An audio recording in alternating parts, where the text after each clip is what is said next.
ബധിരനും മൂകനുമായ യുവാവിന്റെ ക്ഷേമ പെൻഷനിൽ നിന്ന് സിപിഎം ലോക്കൽ കമ്മിറ്റി അംഗം വിഹിതം പറ്റുന്നതായി പരാതി. 500 രൂപ സ്ഥിരമായി വിഹിതം വാങ്ങുന്നതായി കോഴിക്കോട് കോട്ടൂളിയിലെ വി.പി. മനോജാണ് പാർട്ടി നേതൃത്വത്തിനും ജില്ലാ കളക്ടർക്കും പരാതി നൽകിയത്.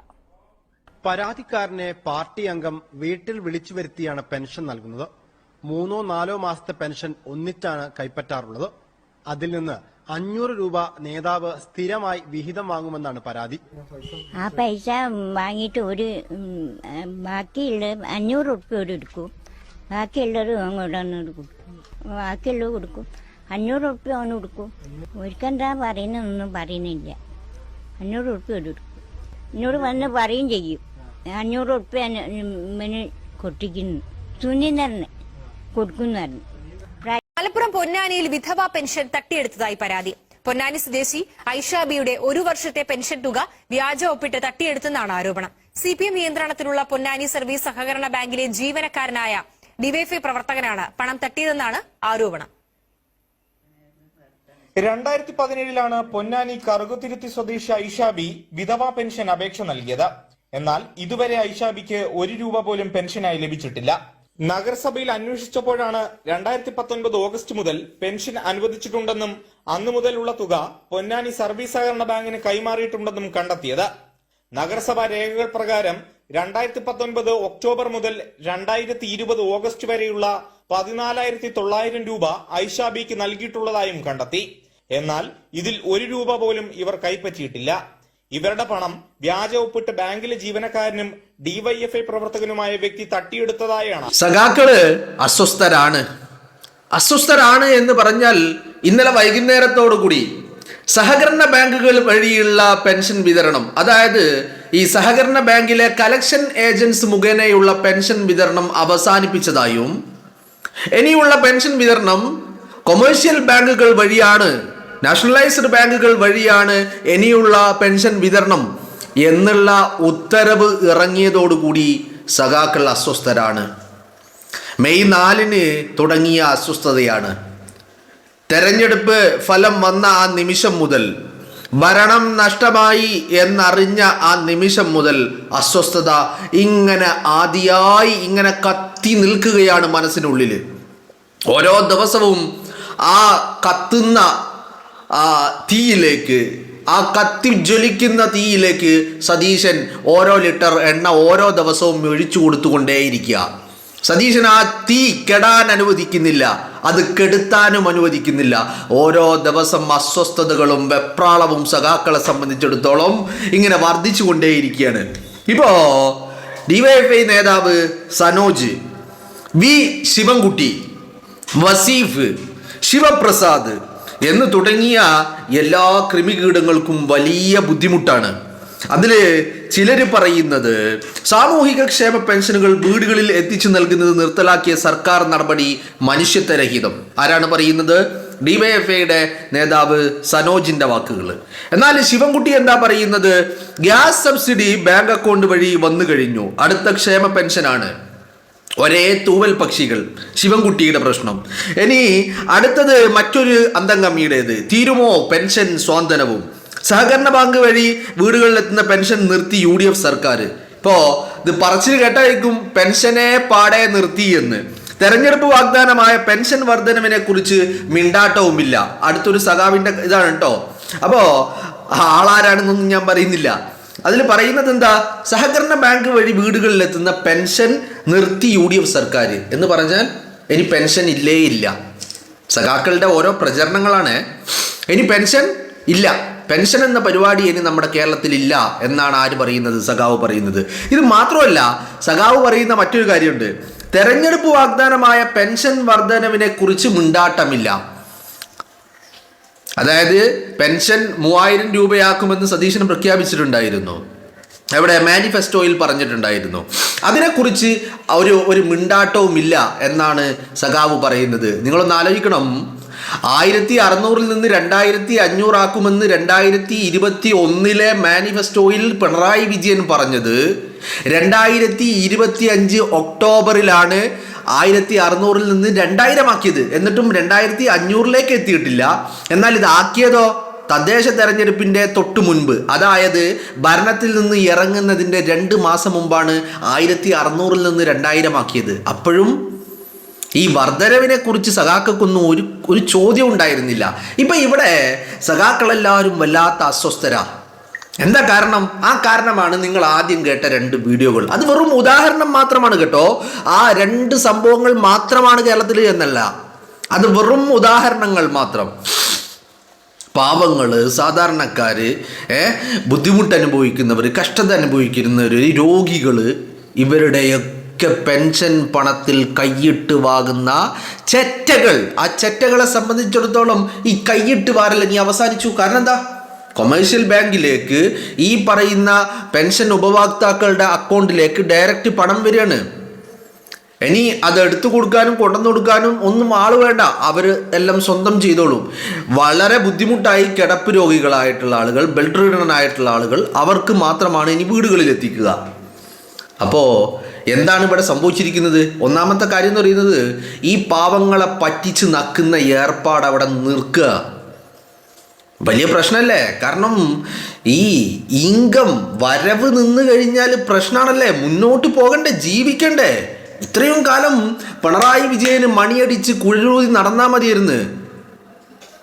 വരുമാനത്തിനുള്ള പല മാർഗങ്ങൾ പല വഴിയിൽ നിന്ന് വന്നുകൊണ്ടിരിക്കുകയായിരുന്നു. എന്നാൽ ഇപ്പോ ഈ പറയുന്ന കൈയിട്ട് വാരൽ അവസാനിപ്പിച്ചു. കാരണം സഹകരണ ബാങ്കിൽ വന്നാണല്ലോ ഇത്. എന്തൊക്കെ കളികളായിരുന്നു അറിയോ? കമ്മീഷൻ അടിക്ക് പുറമെ ഈ സഖാക്കളെ, ഈ പെൻഷൻ ഏജന്റുമാരായിട്ടുള്ള കൃമികീടങ്ങളെ സംബന്ധിച്ചിടത്തോളം, സഖാക്കളെ സംബന്ധിച്ചിടത്തോളം ഇതൊരു വലിയ റോളിംഗ് ആയിരുന്നു. ഈ പണമൊക്കെ ഇപ്പോൾ ഒരു ഏരിയയിൽ വരുന്ന പണങ്ങൾ ഒരുപാട് ആളുകളുടെ ഇതുണ്ടാകും. അപ്പോൾ ഈ ഇത്രയും പണം ഇപ്പം നിങ്ങളൊന്ന് ആലോചിച്ച് നോക്ക്. ഒരു 50 ആളെ പണം ഒരാളുടെ കയ്യിൽ ഉണ്ടായിരുന്നെങ്കിൽ എത്ര പണമായി? 1 ലക്ഷം റുപ്യയായി.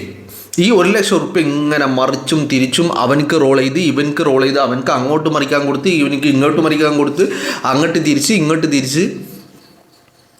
ഈ പറയുന്ന സഹകരണ ബാങ്കുകളിൽ ഈ പണം വന്നാൽ തന്നെ ഈ പറയുന്ന ആളുകളുടെ ഉപഭോക്താക്കൾ, സാധാരണക്കാരായ ആളുകൾ, പെൻഷൻ വാങ്ങുന്ന ആളുകളുടെ കൈകളിൽ ഈ പണം എത്തണമെങ്കിൽ പിന്നെയും ഒരാഴ്ച കഴിഞ്ഞ്, 10 ദിവസം കഴിഞ്ഞ്, ചിലപ്പോൾ 2 ആഴ്ച കഴിയും.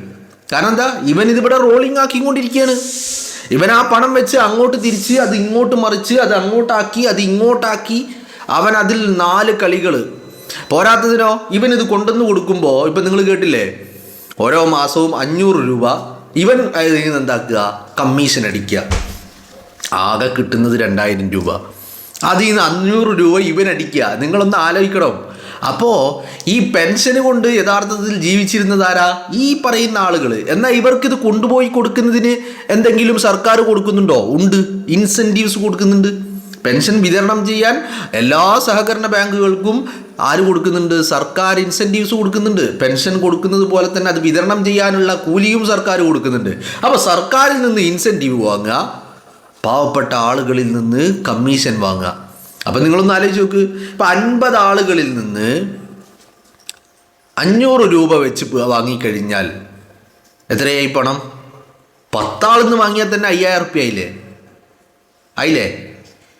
അപ്പോൾ 50 ആളുകളിൽ നിന്ന് 500 രൂപ കമ്മീഷൻ അടിച്ചു കഴിഞ്ഞാൽ അവനിക്ക് കിട്ടുന്നത് എത്രയായി? അപ്പോൾ ഇവന് കളക്ഷൻ ഏജൻറ്റ് എന്നുള്ള രീതിയിൽ ശമ്പളം, ഇനി പെൻഷൻ വിതരണം ചെയ്യാൻ സർക്കാർ കൊടുക്കുന്ന ഇൻസെൻറ്റീവ് പുറമെ, അതിന് പുറമെ കമ്മീഷനായിട്ടും. അപ്പോൾ 50 ആളുകളുടെ ഇത് വന്നു കഴിഞ്ഞാൽ, ഏത് 50 ആളുകൾക്കുള്ള പെൻഷൻ വന്നു കഴിഞ്ഞാൽ, ഒരു കളക്ഷൻ ഏജൻറ്റ് 50 ആളുകൾക്കുള്ള പെൻഷൻ വിതരണം ചെയ്യാനുള്ള കളക്ഷൻ ഏജൻ്റ് ആണെങ്കിൽ 500 രൂപയൊക്കെ കമ്മീഷൻ അടിച്ചു കഴിഞ്ഞാൽ എന്തായി?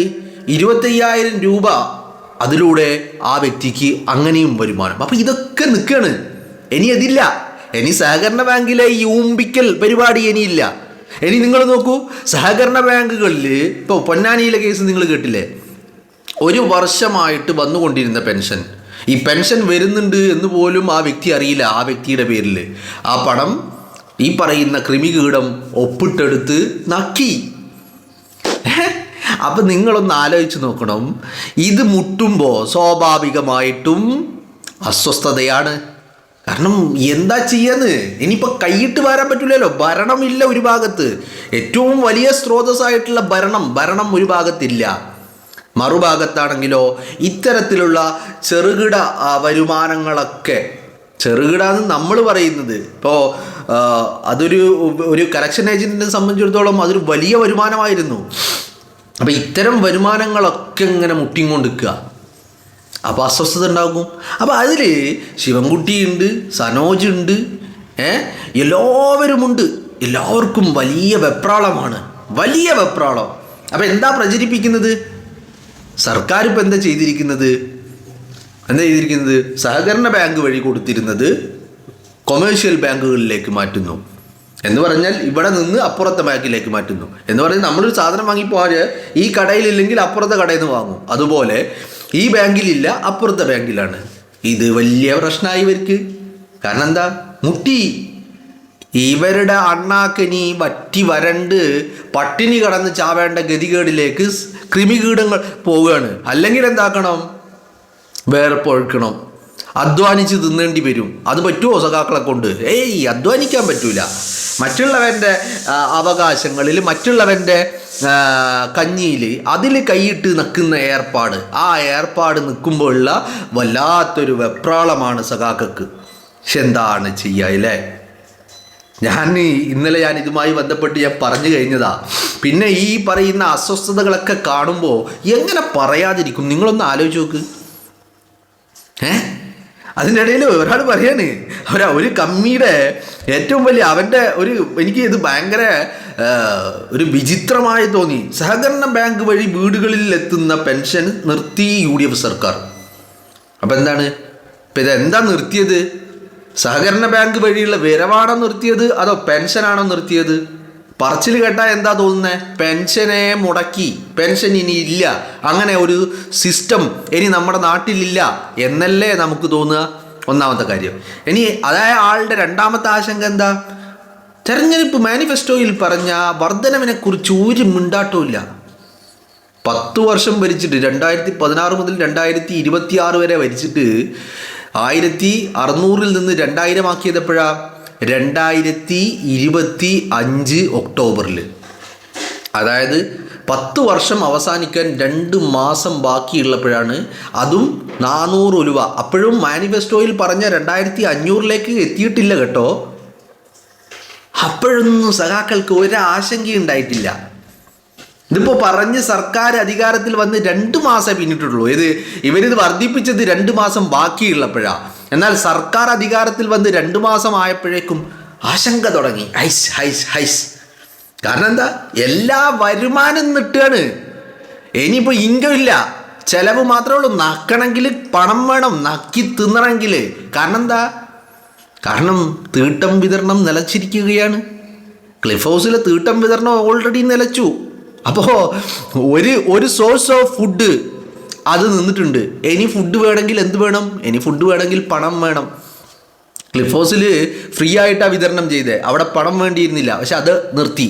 ഫ്രീ ഉള്ള സംഭവം, ആ പരിപാടി നിർത്തി. ക്ലിഫ് ഹൗസിലെ ആൾ മാറി. ഇപ്പോൾ ആ സോഴ്സ് ഓഫ് ഫുഡ് നിന്നു. ഇനിയുള്ളത് എന്താ ബാക്കി? ഇനിയുള്ളത് ബാക്കി പണം കൊടുത്താൽ മാത്രമേ നക്കാൻ പറ്റുള്ളൂ. ആ നക്കല് അതും നിൽക്കുകയാണ്.